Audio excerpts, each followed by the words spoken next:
yéen ñi safoo les talibé Sonko TV dalati leen ak jàmm ci xibaar mu mel ni rek jëmm ji la di borom def gis di Cheikh Bara Ndiaye ñëpp daal di koy ràññee ci réew mi moom nag ni ki démb rek ànd nag li nga xam ne rek moo di askan wu takkoo takku foofee ca diwaanu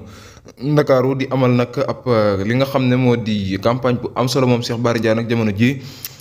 la ko topp ci am mbooloo rek doy na waar trop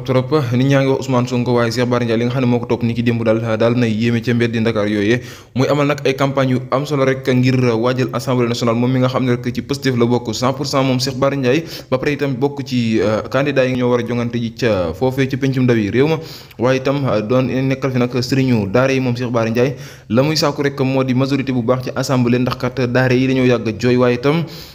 daara yi yàgg nañoo sëngéem yàgg nañoo ay problème amuñ lan luñ ko fajee Ousmane Sonko moom rek moo fi ñëw tabb fi ay sëriñ ñi daara ñu war a dem ci assemblée loolee nag nekk loo xam ne da koy rafetlu moom Cheikh Bara Ndiaye waaye itam di gërëm ak sant Ousmane Sonko ndax lépp rek moom moo ko daal di waral jamono ji muy wax ne rek kon jamono ji daal ñoom daal majorité 100% lañ bëgg ndax kat coppite yi yees lañ bëgg ci daara yi waaye itam wax li nga xam ne daara yi ñoo ngi koy jooy waaye itam wax li nga xam ne moo di objectif daara yi ak seen mébét kon daal jamono ji moom daal ma ngay sant ak gërëm Ousmane Sonko di wax rek ne ginnaaw yàlla moom moo tax rek sëriñu daara yi mën a am baat ci assemblée waaye nag lu mel nii si kenn séntu ko woon moom Ousmane Sonko kon Cheikh Bara Ndiaye daal ma ngay sant ak gërëm ñoom ñii di waa association Modab daal jamono ji ña ngay gërëm Ousmane Sonko bu baax a baax ci